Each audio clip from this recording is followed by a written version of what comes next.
+2 syllabus തീരുമാനിച്ച സമയത്ത് +2 teachers വിചാരിച്ചു +1 ഇവർക്ക് റിലേഷൻ സെറ്റ് ആയിട്ടില്ല അല്ലെ. ഈ പേര് കണ്ട ശീലല്ലേ, റിലേഷൻ ആൻഡ് ഫംഗ്ഷൻ. +1 പഠിച്ചാണല്ലോ. +1 റിലേഷൻ സെറ്റ് ആയിട്ടില്ല, എന്നാൽ +2 ഒരു ചാൻസ് കൊടുക്കാന്ന് വിചാരിച്ചു. അങ്ങനെ നമ്മൾ +2 +1 നടക്കാത്ത ആ റിലേഷൻ സെറ്റ് ആക്കാൻ വേണ്ടിയിട്ടാണ് വന്നിരിക്കുന്നത്. ഓക്കെ, അപ്പോൾ ഈ +2 എങ്കിലും നിങ്ങൾ ട്രൈ ചെയ്യൂലേ? എന്ത്, ഈ റിലേഷൻ അല്ല, മാക്സിലർ റിലേഷൻ. റെഡി അല്ലേ?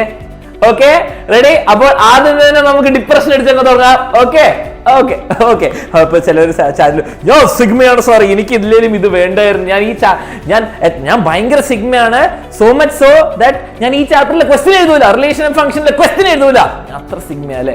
ആയിക്കോട്ടെ, എന്ത് വേണം ആയിക്കോട്ടെ, മാർക്ക് വേണ്ടവർ പഠിക്കണം, നമുക്ക് സെറ്റ് ആക്കണം. അപ്പൊ അടിപൊളി കഥയും ചാപ്റ്റർ, ഈ +2 മാത്സിൽ ആകെ കഥയൊക്കെ പറയാൻ പറ്റുന്ന ചാപ്റ്റർ ഇത് മാത്രമേ ഉള്ളൂ, വേറെ ഒന്നുമില്ല.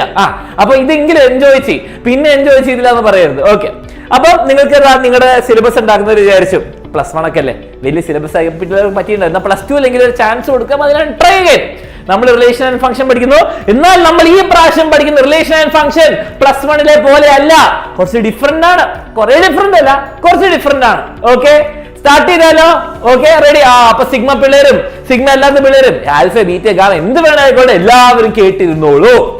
മക്കളെ, +2 ബാച്ചിന് ക്ലാസ്സുകൾ സ്റ്റാർട്ട് ചെയ്തു. ബുദ്ധിമുട്ടില്ലാതെ പഠിക്കണമെങ്കിൽ എത്രയും പെട്ടെന്ന് അഡ്മിഷൻ എടുക്കാം.